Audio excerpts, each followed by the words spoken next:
வணக்கம் கண்ணு, இது மலைக்கோட்டை மண்ணு. இன்றைக்கி நம்ம வீட்டோட ஸ்பெஷல் என்னென்னு பார்த்தீங்கன்னா சன்னா மசாலா தான்.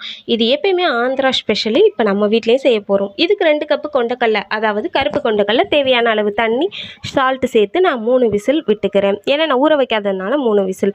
இதுக்கப்புறம் அதுக்கு செய்ய தேவையான பொருட்களை நான் ஃபைன் பேஸ்ட்டாக அரைக்கிறதுக்கு 3 வெங்காயம், 4 பல்லு பூண்டு, 1 இஞ்சி, 3ஐயும் ஃபைன் பேஸ்ட்டாக அரைச்சிக்கிறேன். அப்புறமா விசில் வந்ததுக்கப்புறமா வெந்துருச்சா வேகலையானும் செக் பண்ணிக்கிறேன். நல்லாவே வெந்துருச்சு. அதுக்கப்புறம் ஒரு பேன் எடுத்து ஆயில், பட்டை, கிராம்பு, ஏலக்காய், ஜீரகம், அப்புறம் அது என்ன சொல்லுவீங்க, இலை, லவங்க இலை, அது போட்டுட்டு அப்புறம் அரைச்சி வச்சுருக்க ஆனியனையும் சேர்த்துக்கலாம். சேர்த்ததுக்கப்புறமா 3 தக்காளியை நான் அரைச்சி வச்சுருந்தேன், சின்ன தக்காளியாக, அதையும் சேர்த்து நல்லா மிக்ஸ் செஞ்சுக்கலாம். இதுக்கப்புறமா தான் நம்ம மெயின் இன்க்ரீடியன்ட்டே சேர்க்க போகிறோம். ஒரு பவுலில் மிளகாய்த்தூள், மஞ்சள் தூள், கொரியாண்டர் பவுடர், மல்லித்தூள், அப்புறம் ஜீரகத்தூள், கொஞ்சோண்டு கரம் மசாலா சேர்த்து உப்பு சேர்த்து நல்லா கலக்கிக்கிறோம். இதை கலக்கினதுக்கப்புறம் இந்த கலவையை கொதிச்சுக்கிட்டு இருக்க அந்த தக்காளி பேஸ்ட்டோடு ஊற்றிக்கிறோம். இதையும் ஊற்றிட்டு நல்லா மிக்ஸ் செஞ்சு நல்லா கலக்கணும்.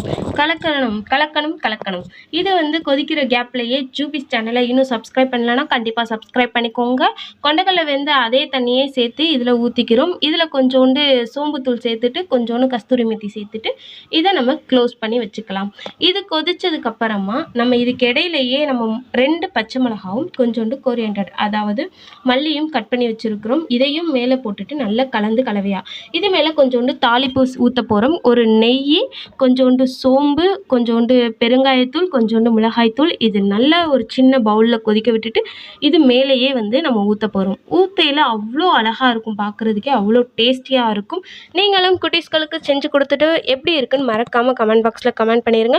நம்ம சேனலை சப்ஸ்கிரைப் பண்ணலன்னா மறக்காமல் சப்ஸ்கிரைப் பண்ணிக்கோங்க. இதோட சப்பாத்தி சுட்டு சாப்பிட்டு பாருங்கள், செம்ம டேஸ்டியான சன்னா மசாலா.